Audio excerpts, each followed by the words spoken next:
Você provavelmente já ouviu algum adulto falar que essa geração tá perdida, que não liga mais pra nada e que muitos dos jovens de hoje em dia não vão ter um futuro. Geração Z, né? Pra muitos uma das gerações mais perdidas que já teve, com tanto acesso a conhecimento, mas com pouca vontade de aprender. A BBC News fez uma entrevista com o neurocientista Michael Dzmurgett, autor do livro A Fábrica de Cretinos Digitais. Nesse livro ele fala com base em 591 pesquisas sobre a influência dos meios digitais ao desenvolvimento das crianças e adolescentes. Na entrevista feita por eles é dito que os jovens de hoje em dia são os primeiros a ter um QI menor do que a última geração. Segundo eles, parte disso é causado por conta das telinhas que a gente é tão apegado. Então eu comecei a me questionar se a gente realmente tá ficando mais burro ou se eles estão sendo extremistas demais sobre o assunto. Foi aí que eu comecei a ir mais a fundo sobre o assunto. Pra começar, a gente precisa entender como a gente mede a inteligência de uma pessoa. Pelo teste de QI, certo? Esses testes que foram inventados em 1900 servem pra determinar a capacidade cognitiva de uma pessoa, comparando-a com pessoas do mesmo sexo e idade. O nosso QI é medido através de uma nota. Então os QIs de 80 a 120 são considerados normais, 120 pra cima são de pessoas com QI acima da média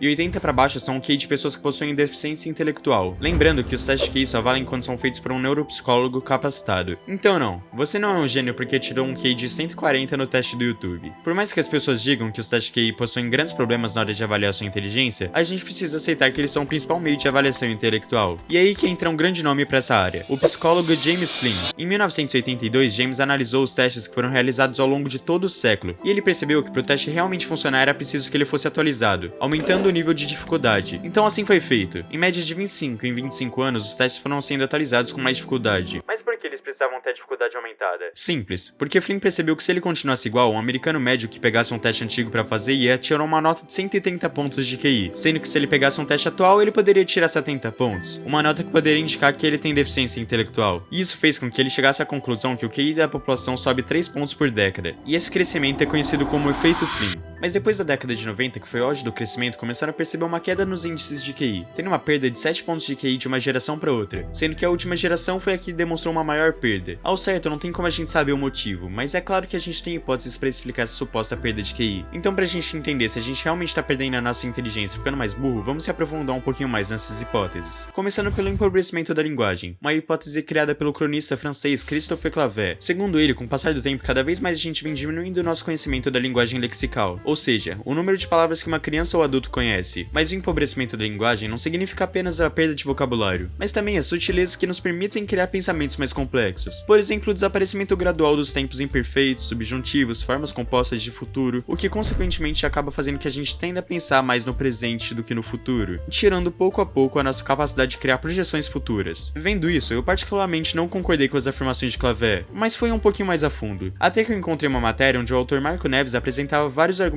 muito bons que meio que impossibilitavam essa hipótese. Por exemplo, o cronista diz que é o empobrecimento da linguagem, mas o que realmente prova isso? O que se tem certeza é que existe uma uniformização do modo de se comunicar, com menos variações. E se realmente tivesse esse empobrecimento, como a gente poderia ter certeza que ele está causando a nossa perda de inteligência? Como ter certeza se é uma ligação de causa e efeito, entende? Não faria muito mais sentido o empobrecimento da linguagem ser uma consequência da perda de inteligência? Além de que se a gente seguir esse raciocínio, foi por volta dos anos 90 que a gente teve um pico de riqueza linguística, já que foi por volta desses anos que a gente teve o auge do efeito Flynn. O que a gente sabe que não, sem chance nenhuma que a década de 90 foi quando as línguas estiveram no seu ápice. A gente também tem uma segunda hipótese, a hipótese das telas, que é a mesma que foi utilizada por Michael Dzmurgett no artigo da BBC que viralizou sobre a gente tá ficando mais burro. Segundo o Dzmurgett, as telas causam diversos problemas em nosso cérebro que acabam refletindo na nossa capacidade intelectual. Por exemplo, com o uso das telas nós temos uma perda de interação familiar, o que é importante para o desenvolvimento da linguagem e do emocional. A gente também tem a diminuição de tempo dedicado a outras atividades mais importantes, como leitura e arte, uma grande perturbação do sono, diminuindo tanto a quantidade quanto a qualidade, e superestimulação de atenção, causando distúrbios de concentração, impulsividade e aprendizagem, e alguns outros problemas. Mas essa hipótese, assim como tudo, tem uns problemas na minha opinião. Para começar, a gente deve conscientizar de que o problema não é diretamente a tela em si, mas sim o que acessamos através dela. Hoje em dia todo mundo tem uma rede social, não tem muito como você fugir disso, e grande parte delas estão lutando o tempo todo para que você passe a maior quantidade de tempo nelas, utilizando formas que façam você nem sequer perceber o tempo passando e assim perca muito tempo nelas. Além delas moldarem o seu cérebro para você ficar acostumado a receber um excesso de informação instantânea. Então sim, essa hipótese possui muitas coisas certas ao meu ver, só que o problema não é das telas, é da gente que não sabe utilizar elas da forma certa. Talvez uma reeducação digital melhorasse esse aspecto, eu não sei, mas esse também não é o tópico do vídeo. Mas a gente também tem que analisar todo um cenário. Estamos supostamente ficando mais burros por conta das telas, mas e se na verdade a gente estiver ficando mais burros por conta da qualidade de ensino? ensino. Não é de hoje que o ensino vem recebendo grandes críticas. Querendo ou não, é papel dele se adaptar para que a gente possa recebê-lo. Não adianta querer mudar completamente a forma que as pessoas se comportam para que elas possam se encaixar em um modelo educacional antigo. Isso seria basicamente um retrocesso. Existem sim algumas outras hipóteses, como a falta de nutrição. Um estudo que teve na China em 2005 percebeu que crianças com déficit de iodo tinham pontuações mais baixas do que crianças que não tinham esse déficit. E sim, por mais que ele possa ser um fator que cause essa perda de capacidade intelectual, ele não pode ser considerado o principal fator determinante, porque a própria Noruega, o país com maior IDH mundial, possui uma perda de QI também, o que mostra pra gente que também existem outros motivos relacionados. O QI leva em consideração coisas muito específicas e que são mais valorizadas nos ambientes acadêmicos, excluindo habilidades sociais, emocionais, práticas e aspectos da criatividade. Então por isso não tem como afirmar com certeza se a gente realmente tá ficando mais burro. Mas se a gente for levar o QI como que define a nossa inteligência, sim, a gente tá ficando mais burro e ninguém sabe o que tá causando isso.